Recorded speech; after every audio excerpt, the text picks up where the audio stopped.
Do you think you have mold in your home? Do you or a loved one suffer ongoing sinus issues or feel you are constantly battling a head cold? Are you suffering from other symptoms associated with mold exposure and you want to do something about it? Mold is a common problem in homes across the country. It can be especially problematic in areas that have year-round temperatures that stay warm and tend to be humid. It travels through the air as spores and becomes visible once it has attached to surfaces in your home. Mold spreads fast and can be devastating to a home. If you believe your home has mold, you should contact a trained mold remediation specialist as soon as possible.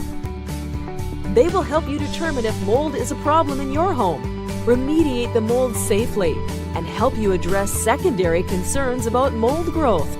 It is very important that mold be dealt with safely and according to industry standards. Special equipment is required for removal and treatment of mold issues, and if done improperly, mold can become an even more dangerous problem for homeowners.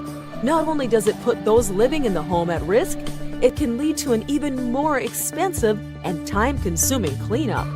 If you are concerned about mold in your home, or you have concerns about identifying mold, to schedule an estimate, contact us